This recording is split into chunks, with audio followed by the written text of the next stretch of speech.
Our brains dramatically overestimate the discomfort associated with difficult tasks. Studies consistently show that the anticipation of doing unpleasant tasks is typically much worse than the actual experience. Micro-commitments help bridge this gap by making it easy to discover that the task isn't nearly as unpleasant as anticipated. Micro-commitments are particularly effective for perfectionists, who often procrastinate because they associate starting with the pressure of producing perfect work. By focusing solely on a tiny first step, with no quality expectations, like jotting down a rough outline for a presentation, perfectionists can bypass the paralysis that comes from setting impossibly high standards. What makes micro-commitments particularly powerful is that they're customizable to any situation. Whether you're writing a dissertation, cleaning your home, making difficult phone calls, or learning a new skill, the principle remains the same. Reduce the initial action to its smallest possible form. Take that action and watch as the chains of procrastination begin to fall away. Strategic environment redesign. Now that we've mastered the art of starting tasks, let's turn our attention to the battlefield itself. Just as a chef arranges their kitchen for maximum efficiency, your environment requires strategic design to prevent procrastination, because your surroundings are currently making over 200 decisions for you each day without your permission.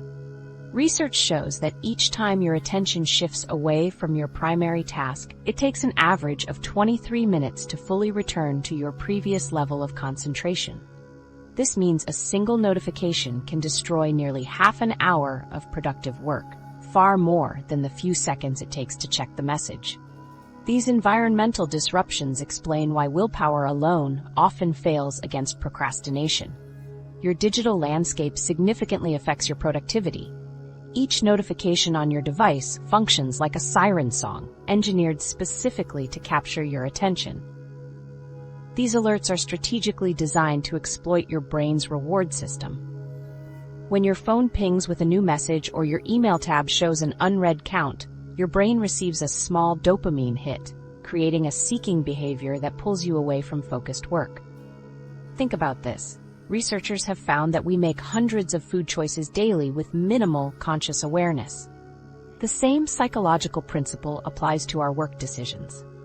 Your brain processes countless environmental cues every minute, many of which silently influence whether you'll stay focused or succumb to distraction. The good news is that you can turn this powerful influence to your advantage through strategic environment redesign. By understanding how your surroundings shape your behavior, you can create an environment that naturally supports focus rather than sabotaging it. One of the most effective techniques in this arsenal is what behavioral scientists call the 20-second rule. This principle operates on a simple truth. Humans naturally gravitate toward the path of least resistance. By making procrastination activities just 20 seconds harder to begin and productive activities 20 seconds easier to start, you can dramatically shift your behavioral patterns. For example, if social media is your procrastination vice, simply logging out of your accounts adds that crucial 20-second barrier. Having to enter your username and password creates enough friction to make you pause and reconsider whether scrolling is worth the effort. Conversely, preparing your workspace the night before, laying out the materials you'll need for your priority project, removes friction from your productive path. This friction principle explains why seemingly minor environmental changes can produce dramatic shifts in behavior. It's about adjusting the effort required to engage in different behaviors, not eliminating all possibility of distraction. Digital minimalism offers another powerful strategy. This approach involves intentionally decluttering your digital life, removing unnecessary apps from your phone, unsubscribing from distracting email lists, and disabling non-essential notifications. By simplifying your digital landscape, you eliminate countless potential interruptions before they can capture your attention. Consider implementing digital borders in your workspace. This might mean keeping your phone in another room while working, using website blockers during focused work periods, or creating separate user accounts on your computer for different activities. These boundaries help maintain clear distinctions between work and leisure digital environments. The concept of friction addition and reduction applies throughout your physical workspace as well. If watching TV distracts you, store the remote control in a drawer across the room. If snacking breaks your focus, keep tempting foods in opaque containers on high shelves. Conversely, if drinking water helps you stay focused, keep a filled bottle within arm's reach. Visual cue management represents another essential component of environmental design. Your brain constantly processes visual information that can either trigger procrastination or prompt productive behavior.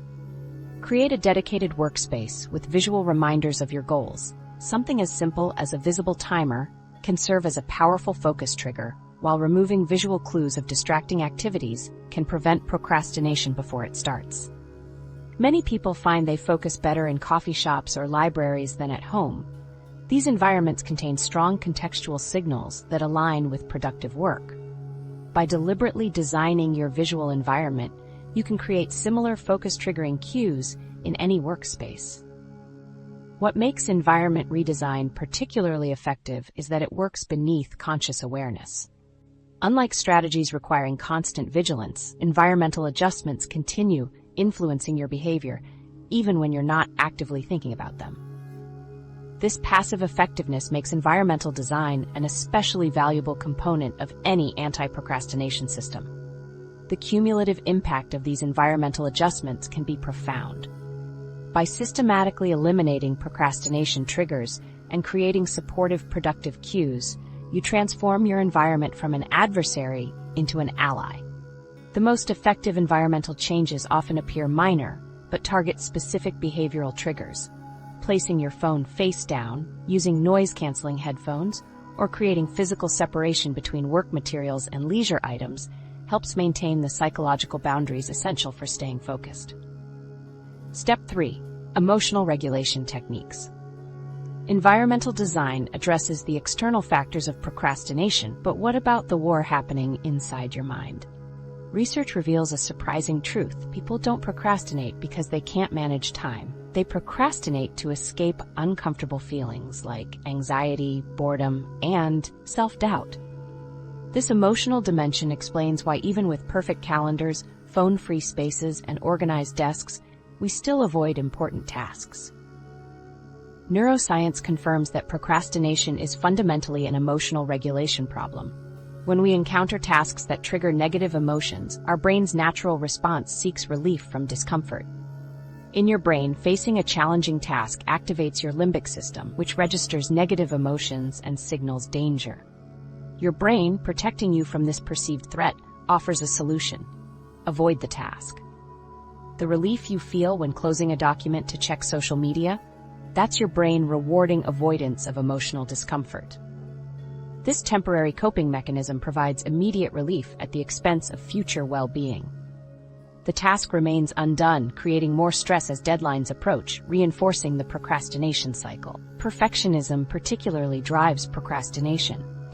Perfectionists set impossibly high standards, and the thought of falling short triggers the brain's threat response. As psychology professor Dr. Clarissa Ong notes, perfectionistic concerns are strongly associated with procrastination because of the fear that one's performance won't meet their excessively high standards. Conventional productivity advice often fails because calendar systems and apps can't address the emotional component. To overcome procrastination, we need techniques targeting emotional triggers directly. Self-compassion serves as a powerful regulation strategy. Research shows kindness toward yourself reduces stress and increases forward momentum. Instead of self-criticism like, "I'm so lazy," try speaking as you would to a friend. "This is difficult and resistance is normal. What small step could make this easier?" Emma, a marketing director, used this approach when facing a major presentation that had her paralyzed with anxiety. Rather than berating herself for procrastinating, she acknowledged her fear of judgment and gave herself permission to create an imperfect first draft. "Once I stopped fighting my feelings and showed myself some compassion," she recalled, "I could actually focus on the content instead of my anxiety." Self-criticism exacerbates stress, activating the brain's threat response further. Treating yourself with kindness reduces emotional threat, allowing your prefrontal cortex to regain control and make rational decisions. Cognitive reframing addresses the emotional dimension by changing how you view tasks. Instead of, "This report will be tedious," shift to, "This report demonstrates my expertise and contributes valuable insights." Creating positive associations reduces limbic resistance, making it easier to begin work. Studies from the Journal of Experimental Psychology demonstrate that reframing tasks in terms of meaning increases both motivation and performance. Implementation intentions provide another practical strategy. Specify exactly when, where, and how you'll complete tasks. Tomorrow at 9 a.m., I'll sit at my desk with my phone in another room and write the first paragraph. This detailed planning reduces decision fatigue and uncertainty that trigger procrastination. By eliminating ambiguity, you remove opportunities for your brain to rationalize delay. Mindfulness practices offer perhaps the most foundational approach to emotional regulation. Research shows regular meditation strengthens the prefrontal cortex, increasing your ability to process information, think clearly, and resist impulses. This happens because meditation enhances connections to the amygdala, allowing better downregulation of emotional reactivity. Even simple mindfulness exercises help recognize emotional triggers before they lead to procrastination.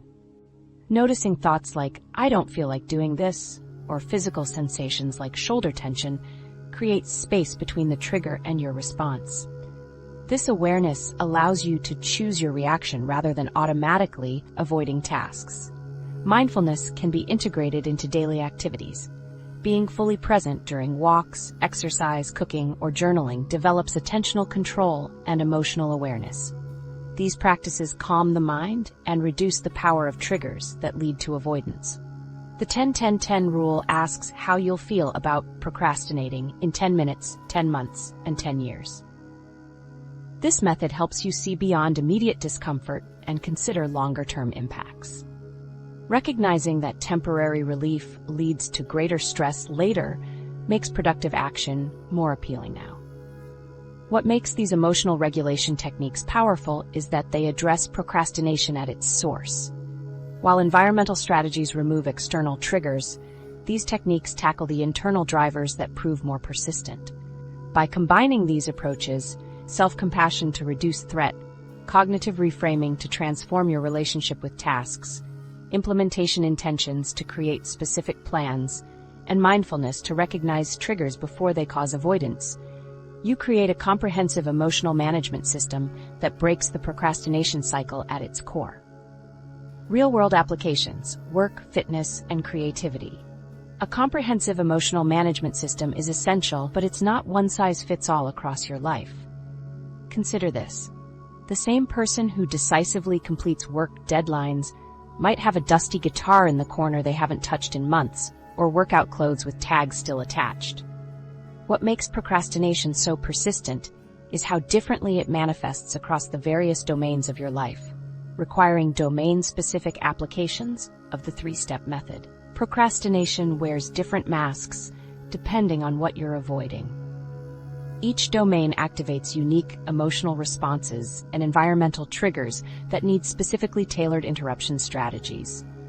While the core principles of micro-commitments, environment redesign, and emotional regulation remain consistent, their application varies significantly across work, fitness, and creative pursuits. Before diving into specific domains, understand that the fundamental strategy remains constant. Identify the emotional barrier, create the smallest possible entry point, adjust your environment to support action, and reframe the emotional experience.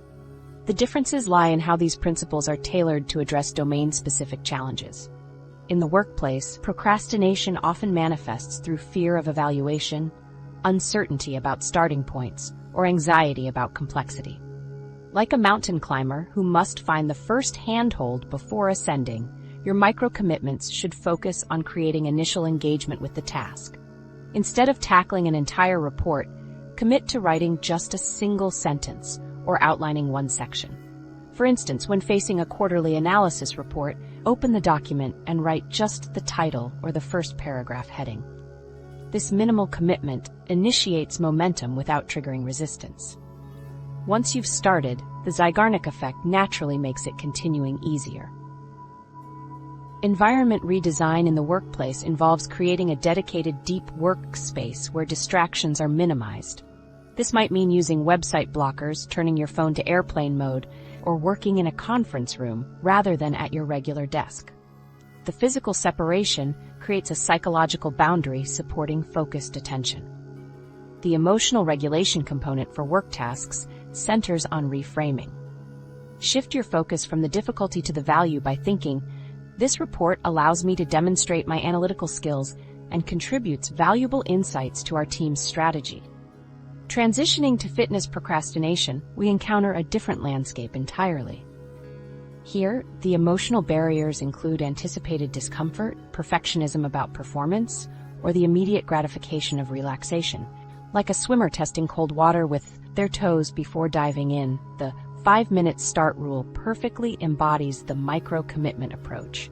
Commit to just 5 minutes of exercise with permission to stop afterward. Once you're in your workout clothes and moving, continuation momentum often takes over. Those 5 minutes frequently extend into a complete workout because the initial resistance has been overcome. The anticipation of exercise is almost always worse than the actual experience. Environment redesign for fitness might include laying out your workout clothes the night before, keeping your gym bag packed and visible, or creating a dedicated workout space that's always ready. These visual cues serve as constant reminders and reduce the friction between intention and action. For emotional regulation in fitness contexts, addressing perfectionism is key. By reframing fitness as a progress journey rather than a performance evaluation, you reduce resistance to getting started. Focus on consistency rather than intensity to make each workout feel more accessible. Moving to creative pursuits, we encounter perhaps the most unique form of procrastination, often rooted in fear of criticism and anxiety about meeting expectations. Like a sculptor facing an uncarved block of marble, the creative process can feel simultaneously full of possibility and fraught with potential failure. The bad first draft approach serves as the perfect micro-commitment. Give yourself explicit permission to create something terrible as a starting point. For a writer facing a blank page, this might mean setting a timer for 10 minutes and writing anything regardless of quality. The commitment isn't to create something good, but simply to create something. This sidesteps the perfectionism that often freezes creative action. Environment design for creative work benefits from creating a dedicated creative space, free from usual distractions. This might be a specific corner of your home or a different location entirely, like a cafe, where environmental cues support creative work rather than leisure activities. The emotional regulation techniques for creative procrastination center around managing fear of criticism. This involves reframing creative work as a process rather than a product, setting process-focused goals rather than outcome-focused goals.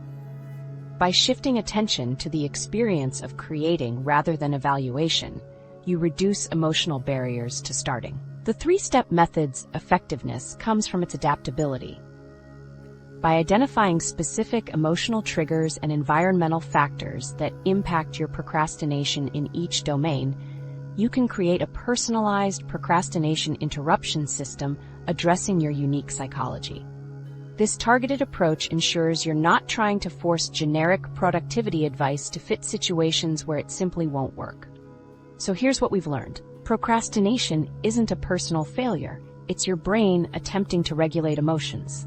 It's a behavioral pattern involving a clash between your limbic system seeking immediate comfort and your prefrontal cortex planning for the future. Every step you take to overcome procrastination rebuilds your relationship with yourself. Each small victory rewires your brain, creating a positive feedback loop that enhances self-trust and emotional resilience. You deserve that sense of accomplishment and inner harmony, because aligning your actions with your intentions brings genuine freedom. Take a moment to reflect on a recent win against procrastination, however small, and notice how it strengthened your self-trust.